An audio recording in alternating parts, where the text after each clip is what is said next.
Hari apes memang tidak ada di kalender.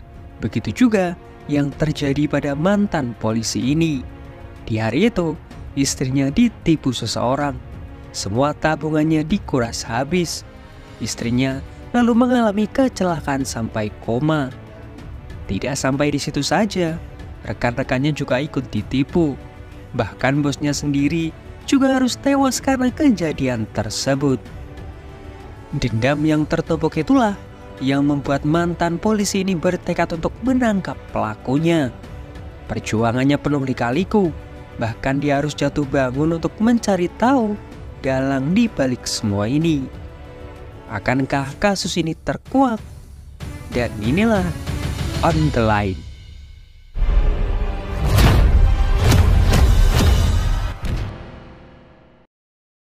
Di siang itu, tepatnya di sebuah gedung yang sedang proses pembangunan, seorang mandor bernama Han Sojun dipanggil oleh bosnya.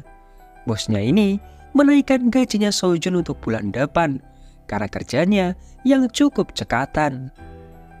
Sojun langsung menghubungi istrinya yang bernama Myeon. Dari sini, kita dikasih tahu bahwa Sojun ini dulunya mantan polisi. Belum sempat Sojun menjelaskan, Myeon keburu menutup teleponnya karena memang siang itu dia sedang sangat sibuk. Sojun lalu menegur satu orang pekerja yang lewat di depannya tanpa menggunakan helm. Sojun awalnya curiga, tapi dia lalu mengabaikan orang itu. Orang misterius ini seperti memasang alat pengacak sinyal di sana. Sementara satu orang pekerja terjatuh. Untungnya dia masih selamat dan bergelantungan di alat pengaman. Semua orang panik, tapi Sojun berinisiatif untuk langsung menolongnya. Meskipun resikonya tinggi, tapi dia bertanggung jawab atas keselamatan para pekerjanya. Pekerja yang lain berusaha memanggil polisi atau ambulan, tapi anehnya sinyal di sana tiba-tiba hilang. Sojun terus berusaha meraih pekerja itu, tapi penyangganya malah terlepas. Di tempat berbeda, Myeon dihubungi nomor tidak dikenal. Pria di balik telepon itu bilang dia adalah pengacaranya Sojun. Saat ini, suaminya sedang ada di kantor polisi karena baru saja terjadi kecelakaan di tempat kerjanya. Rekannya meninggal dalam kecelakaan itu dan Sojun yang merupakan seorang mandor dituduh lalai. Myeon panik, dia masih bingung. Pelan-pelan mencoba mencerna perkataan pengacara tadi. Dia lalu mencoba menghubungi Sojun, tapi nomornya tidak bisa dihubungi. Myeon lalu menghubungi kantornya, tapi pihak kantor buru-buru menutup teleponnya karena mendengar ada kecelakaan di tempat konstruksi. Myeon segera menutup teleponnya dan berencana pergi ke kantor polisi. Tapi tiba-tiba seorang polisi dari kantor Busan menelponnya terkait kecelakaan tersebut. Polisi ini menjelaskan bahwa Sojun ditahan di kantor polisi Busan. Pengacara itu menelpon kembali. Sojun bisa dibebaskan asalkan Myeon mau membayar kompensasinya. Myeon diminta untuk membuka website firma hukumnya. Di sana nantinya ada nomor rekening perusahaan. Tanpa pikir panjang, Myeon langsung mentransfer $60.000 ke rekening tersebut. Dan ternyata Sojun berhasil menyelamatkan pekerjanya. Semua selamat dan tidak ada yang terluka. Di tempat berbeda, sebuah kelompok dikerahkan untuk menarik uang yang ditransfer Myeon tadi. Pria misterius bertato tadi juga mengambil kembali alat pengacak sinyalnya. Sojun bingung kenapa istrinya mencoba menelponnya berkali-kali. Myeon panik begitu Sojun bilang ada di tempat kerja. Karena jelas-jelas tadi pengacara dan polisi yang menelponnya bilang Sojun ditangkap di kantor polisi Busan. Sojun tentu bingung. Myeon akhirnya sadar bahwa dia baru saja ditipu. Dia bergegas pergi ke bank untuk membekukan rekening tersebut. Tapi Myeon ternyata terlambat karena uang itu sudah ditarik oleh kelompok ini. Myeon hanya bisa lemas, mencoba melapor ke polisi, tapi polisi juga tidak bisa berbuat apa-apa. Mion sangat putus asa, tatapannya kosong. Tiba-tiba pelaku menelponnya kembali. Kali ini mereka menertawakan kecerobohan Mion. Mion tidak sadar waktu itu dia ada di tengah jalan. Hingga pada akhirnya dia pun tertabrak mobil. Ternyata kejadian penipuan macam ini sudah sering terjadi. Bahkan sudah ada lebih dari 15.000 korban. Polisi yang mencoba melacak aliran uang itu menemukan bahwa uang-uang itu ditransfer ke Cina. Berkali-kali polisi berhasil menangkap pelakunya, tapi kasus-kasus ini tidak ada habisnya. Kondisi Mion saat ini masih dalam keadaan koma, dan ternyata hal tersebut juga dialami 3 orang pekerja lainnya di tempat konstruksi tersebut. Bosnya Sojun saat itu merasa bertanggung jawab. Dia yang merasa bersalah memutuskan untuk bundir. Rekannya yang tertipu datang ke pemakaman bosnya. Sambil mabuk, dia mengamuk dan berusaha mencuri uang santunan. Rekannya mencoba menyadarkannya. Rekannya ini lalu memohon agar Sojun menangkap para pelaku ini. Dia tahu bahwa dulunya Sojun ini seorang polisi.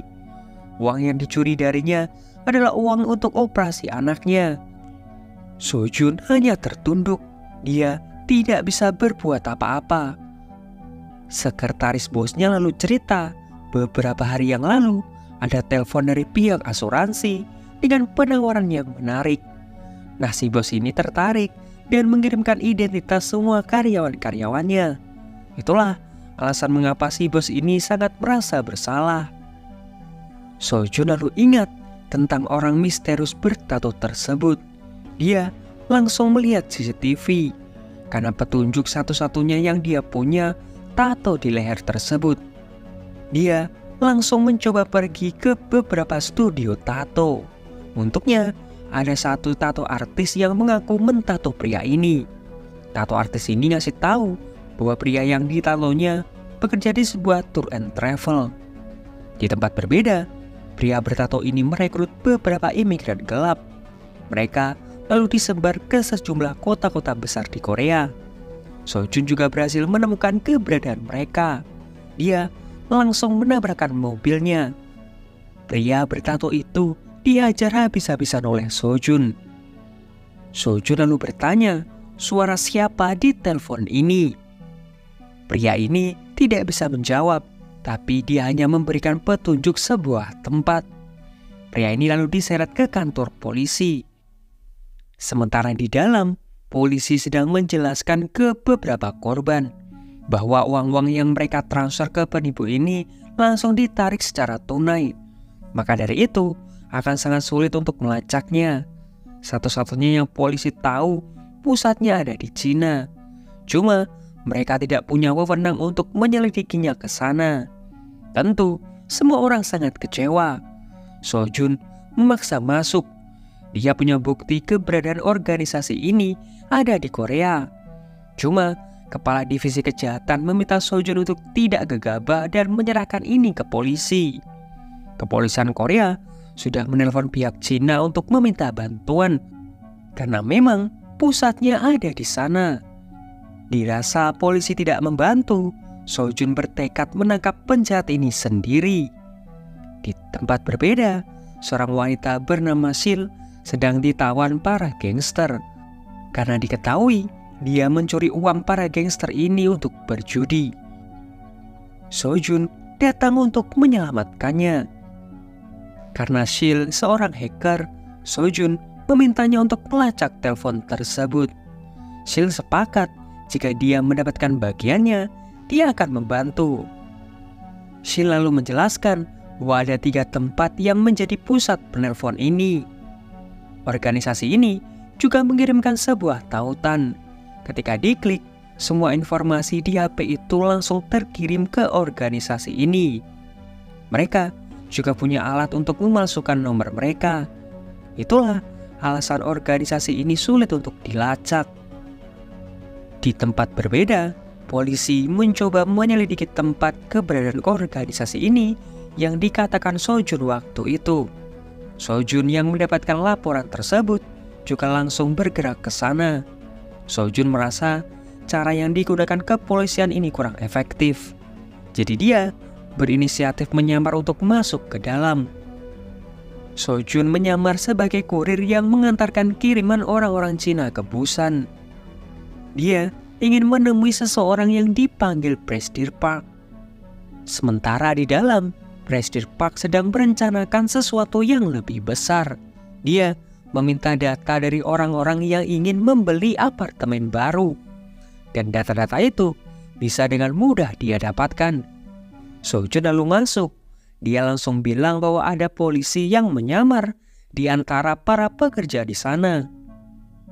Pekerja itu pun ditangkap dan benar saja ditemukan alat penyadap. Polisi di luar kelabakan. Mereka langsung menyergap tempat tersebut. Prestige Park meminta semua bukti di ruangan tersebut untuk dimusnahkan. Sojun pergi bersama Park sambil terus melindunginya. Dia bahkan mengajar beberapa polisi yang mencoba menangkapnya. Semua itu dia lakukan untuk mendapatkan kepercayaan dari Park. Detektif Lee yang mengetahui Sojun membantu Park kabur merasa sangat marah. Sambil sempoyongan, Sojun mencoba mendekati mobilnya Sil. Tapi tiba-tiba Park datang untuk menjemputnya. Park bilang bahwa dia berhutang ke Sojun. Jadi untuk membayar hutang tersebut, Park akan memberikannya pekerjaan. Park pun memberikan kartu namanya dan meminta Sojun untuk menemui seseorang bernama Chon. Sojun pun turun dari mobilnya Park dan dia langsung menghubungi polisi dan ngasih tahu plat mobil milik Park. Esok harinya, dibantu oleh Sil, Sojun berhasil membuat paspor palsu. Kini, dia menyamar sebagai Kang. Sebelum pergi, Sil ini bertanya apa yang akan Sojun lakukan setelah bertemu dengan pengacara palsu yang sudah menipu istrinya itu. Dengan santainya, Sojun menjawab akan membunuhnya. Sementara polisi mencoba untuk menyelidiki latar belakang dari Sojun. Ternyata, dulunya Sojun ini sering menyelesaikan kasus-kasus besar. Tapi karena sebuah insiden, Sojun malah ditangkap karena disinyalir sebagai pengedar. Usutnya usut, pelaku yang ditangkap Sojun dulu anak putra petinggi pemerintahan. Detektif Lee lalu berpikir, dengan kemampuan Sojun itu, apa jangan-jangan dia pergi ke Cina untuk mencari dalangnya langsung. Sementara itu, Sojun sudah sampai di Cina. Di penginapan, dia terus-terusan mendengarkan suara pengacara palsu itu. Berharap ketika dia hafal suaranya, dia akan menemukan orang yang lebih cepat. Saat Sojun tertidur, tiba-tiba dia diserang beberapa orang. Orang yang menyerangnya ini ternyata adalah Chon. Chon di sini masih belum bisa sepenuhnya percaya dengan Sojun. Singkatnya, Sojun berhasil lulus tesnya. Semua barang milik Sojun termasuk HP pun dibuang. Wajahnya lalu ditutupi dan dia dibawa ke sebuah gedung. Di sana juga sudah berkumpul banyak sekali calon-calon pekerja seperti Sojun. Sojun diberi sebuah jaket serta diminta untuk menandatangani sebuah kontrak. Sojun langsung dibawa ke sebuah ruangan di mana di sanalah mereka ini melakukan aksi penipuannya. Orang-orang ini sangat profesional. Mereka melakukan aksinya secara tim. Berkat data-data yang mereka punya, mereka bisa dengan mudah mengatur sebuah skenario penipuan yang membuat calon-calon korbannya ini percaya. Saat itu, satu orang calon korban berencana mengirimkan uangnya. Tapi Sojun mencoba untuk menggagalkannya dengan cara mencabut kabel teleponnya. Karena membuat masalah itu, Sojun jadi diawasi oleh atasannya. Saat istirahat, Sojun mendapatkan informasi bahwa penanggung jawab di tempat tersebut bernama Komandan Huang. Sementara di Korea, polisi berhasil menemukan mobil milik Park. Tapi Park tidak ditemukan di mana-mana. Detektif Lee berpikir, apakah yang memberikan informasi terkait mobil milik Park itu adalah Sojun, agar polisi mengikutinya ke Cina. Kembali ke Sojun yang masih mencoba mengumpulkan petunjuk. Dia lalu melihat seseorang menggunakan gelang biru. Sebut saja dia ini Jin. Jin ini pernah berusaha kabur, tapi pada akhirnya dia tertangkap dan jadi bahan bulian. Sojun mencoba bertanya, apa fungsi gelang itu? Rekannya lalu bilang bahwa yang menggunakan gelang biru tersebut dari tim perencanaan. Tim itulah yang menentukan skenario apa yang akan digunakan untuk mengeksekusi calon-calon korbannya. Rekannya ini juga bilang, jika Sojun mau masuk ke tim perencanaan, dia harus bisa mengambil hati atasannya yang bernama Kwak-pro. Tiba-tiba, Kwak-pro turun ke sana. Mendengar suara Kwak-pro, Sojun jadi ingat suara dari pengacara palsu itu. Nah, di sini Sojun sudah mengetahui pelakunya. Kwak-pro terlihat sangat marah karena ada salah satu orang yang malah memberikan nomor rekeningnya sendiri ke calon korbannya. Kwak-pro sangat kesal karena salah satu anak buahnya ini mencuri darinya. Tiba-tiba, Chon sebagai kepala keamanan di sana datang dan langsung memukul kaki pria itu sampai remuk. Malam harinya, Sojun mencoba mengumpulkan informasi tentang Kwak-pro. Ternyata, Kwak-pro ini kepala divisi perencanaan. Dialah yang merencanakan proyek besar ini. Sementara di Korea, Detektif Lee berhasil menangkap Park. Rekannya yang melacak sinyalnya menemukan di mana lokasi server utama di Cina. Mereka juga menemukan orang terakhir yang ditemui Sojun sebelum dia pergi ke Cina. Kembali ke Cina, karena server di Korea tiba-tiba mati, Chon meminta semua pekerjanya untuk berhenti. Dia lalu bertanya, server siapa yang mati? Anak buahnya ngasih tahu bahwa itu adalah server milik Park. Di dalam, Sojun berpikir keras bagaimana dia bisa lebih dekat dengan Kwak-pro. Tiba-tiba, Sojun masuk ke ruangannya Kwak-pro dan menghajar Jin. Jin dituduh mencuri uang milik Kwak-pro. Saat digeledah, ditemukan uang di sakunya Jin. Karena hal itu, Kwak-pro jadi tertarik ke Sojun dan mengizinkannya bergabung di divisi perencanaan. Saat istirahat, Sojun mendapatkan informasi bahwa penanggung jawab di tempat tersebut bernama Komandan Hwang. Sementara di Korea, polisi berhasil menemukan mobil milik Park, tapi Park tidak ditemukan di mana-mana. Detektif Lee berpikir, apakah yang memberikan informasi terkait mobil milik Park itu adalah Sojun, agar polisi mengikutinya ke Cina. Kembali ke Sojun yang masih mencoba mengumpulkan petunjuk. Dia lalu melihat seseorang menggunakan gelang biru. Sebut saja dia ini Jin. Jin ini pernah berusaha kabur, tapi pada akhirnya dia tertangkap dan jadi bahan bulian. Sojun mencoba bertanya, apa fungsi gelang itu? Rekannya lalu bilang bahwa yang menggunakan gelang biru tersebut dari tim perencanaan. Tim itulah yang menentukan skenario apa yang akan digunakan untuk mengeksekusi calon-calon korbannya. Rekannya ini juga bilang, jika Sojun mau masuk ke tim perencanaan, dia harus bisa mengambil hati atasannya yang bernama Kwak-pro. Tiba-tiba, Kwak-pro turun ke sana. Mendengar suara Kwak-pro, Sojun jadi ingat suara dari pengacara palsu itu. Nah, di sini Sojun sudah mengetahui pelakunya. Kwak-pro terlihat sangat marah karena ada salah satu orang yang malah memberikan nomor rekeningnya sendiri ke calon korbannya. Kwak-pro sangat kesal karena salah satu anak buahnya ini mencuri darinya. Tiba-tiba, Chon sebagai kepala keamanan di sana datang dan langsung memukul kaki pria itu sampai remuk. Malam harinya, Sojun mencoba mengumpulkan informasi tentang Kwak-pro. Ternyata, Kwak-pro ini kepala divisi perencanaan. Dialah yang merencanakan proyek besar ini. Sementara di Korea, Detektif Lee berhasil menangkap Park. Rekannya yang melacak sinyalnya menemukan di mana lokasi server utama di Cina. Mereka juga menemukan orang terakhir yang ditemui Sojun sebelum dia pergi ke Cina.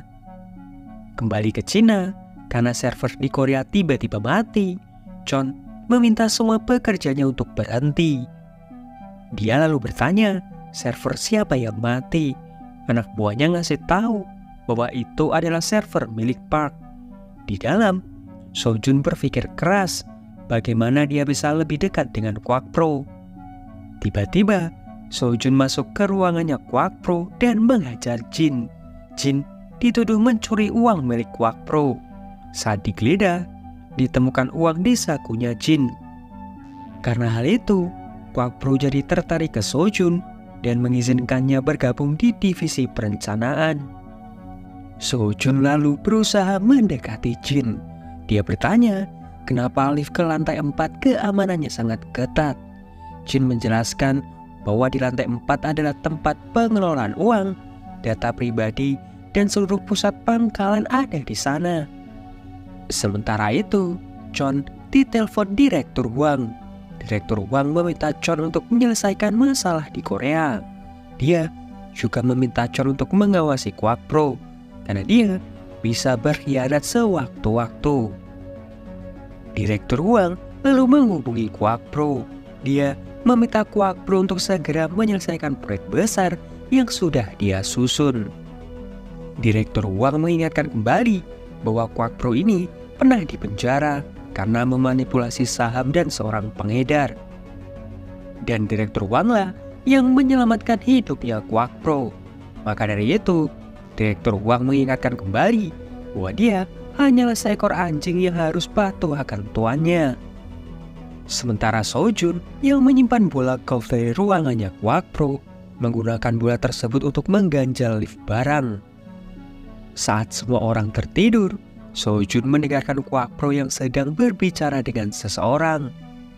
Dari pembicaraannya ini, terlihat Quackpro ini akan mengkhianati Direktur Wang. Dan saat penjagaan lengah, Sojun masuk ke lift barang dan menuju ke lantai atas. Tiba-tiba, John ini datang. Saat John menerima telepon dari Direktur Wang, Sojun meretas masuk ke servernya dan mengirimkan data itu ke Sil. Di luar, salah seorang penjaga menyadari bahwa Sojun tidak ada di tempatnya. Dia lalu melapor ke John. Saat itu, dia berpapasan dengan Jin. Tapi untungnya, Jin bisa diajak bekerja sama. Sojun lalu masuk ke kamar mandi. Anak buah John yang menemukannya pun langsung menghajar Sojun. Sementara Sil dibantu seorang mafia pergi ke Cina. Esok harinya, proyek $25 juta dilakukan. Quackpro memberikan arahan bahwa mereka akan mendapatkan uang yang sangat banyak dari data orang-orang yang diterima di sebuah perusahaan terbesar di Korea. Data yang mereka dapatkan ini valid dan akan terbit seminggu kemudian. Nah, calon-calon korbannya ini mulai ditelepon. Mereka mulai diyakinkan bahwa mereka diterima bekerja di sebuah perusahaan terbesar ini.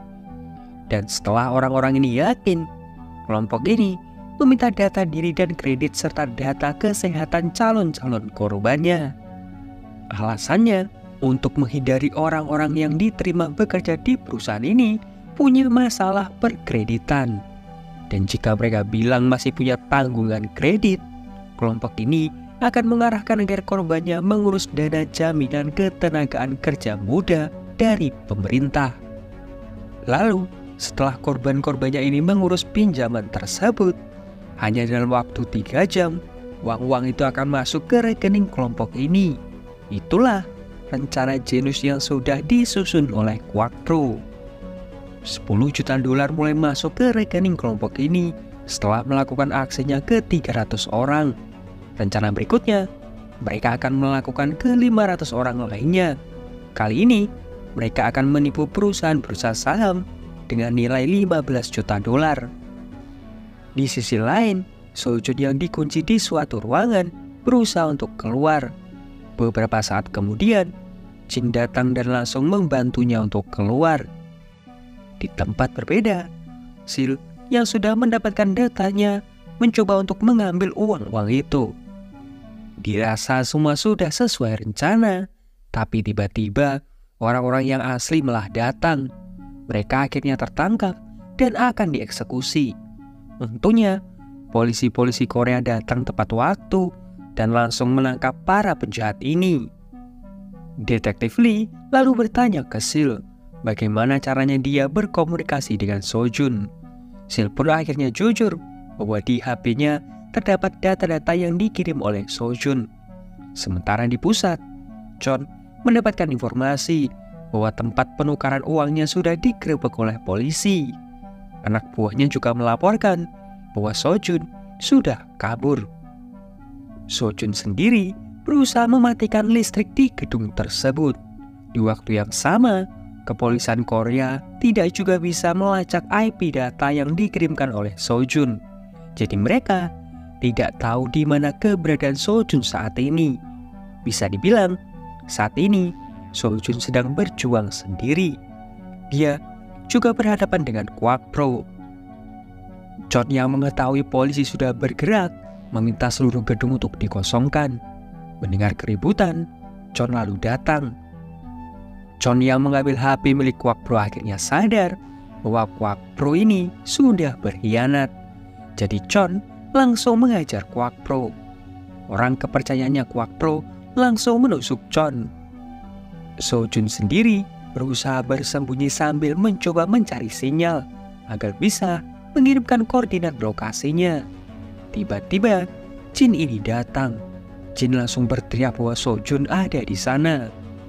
Sojun pun kabur ke atap gedung, tapi dia tetap tertangkap. Tapi untungnya, karena kegigihan Sojun, kepolisian berhasil mendapatkan koordinatnya. Kembali ke Kwak Pro, dia agak frustasi. Selain rencananya gagal, Direktur Wang juga dikabarkan akan segera ke sana.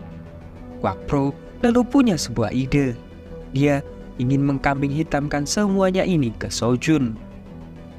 Kwak Pro berusaha untuk menipu mertuanya Sojun yang memang saat itu memiliki pinjaman di bank. Dia mengancam akan melanjutkannya jika Sojun tidak mau bekerja sama dengannya. Sojun pun akhirnya menyerah. Kwak Pro langsung menelpon Direktur Wang dan bilang bahwa ada seorang pengkhianat bernama Sojun yang sudah menggagalkan proyeknya. Bahkan, Sojun jugalah yang membunuh Chon. Kwak Pro meminta Direktur Wang untuk tidak datang ke sana karena semua situasinya sudah diatasi. Di luar, polisi sudah menggerebek gedung tersebut. Kwak Pro yang berusaha kabur coba dihentikan oleh Sojun. Sojun saat itu melihat Kwak Pro yang terlilit kabel AC. Dia langsung menjatuhkan AC tersebut. Hal itu membuat Kwak Pro terlilit. Sojun langsung menodongkan senjatanya ke Kwak Pro. Suara tembakan tiba-tiba terdengar. Polisi bergegas ke atas. Untungnya, Sojun tidak jadi membunuh Kwak Pro. Beberapa hari kemudian, Direktur Wang dibuat kebingungan. Tiba-tiba, dia mendapatkan sebuah pesan berisi foto Detektif Lee. Dia mengira bahwa pesan itu dari anak buahnya. Tapi ternyata itu adalah jebakan phishing yang dilakukan oleh Sil. Dan setelah diklik, Sil bisa mengakses HP milik Wang. Sil langsung memasukkan kontaknya Sojun ke HP-nya Wang dan diberi nama kepala kejaksaan. Sojun langsung menelpon Wang dan berpura-pura sebagai kepala kejaksaan yang akan membantunya. Dengan begitu, polisi berhasil mendapatkan lokasinya dan menangkap Wang. Detektif Lee langsung melakukan konferensi pers. Dia bilang sudah menangkap dalang di balik penipuan ini. Uang-uang para korbannya juga sudah dikembalikan secara utuh. Di tempat berbeda, Mion akhirnya sadar dari komanya. 3 bulan kemudian, tepatnya di Filipina, Jin menjual semua data yang berhasil dia curi dari Kwak Pro ke seseorang bernama Chu. Jin bilang dengan data tersebut mereka bisa menghasilkan setidaknya 4 juta dolar. Pada akhirnya, Jin melanjutkan kembali semuanya. Bisa dibilang dia adalah Kwak Pro kedua. Dan film pun berakhir. Nah itu tadi alur cerita film On The Line. Seperti biasa, like kalau kalian suka, dislike kalau enggak, subscribe kalau belum. Sampai jumpa di video yang lain. Dadah.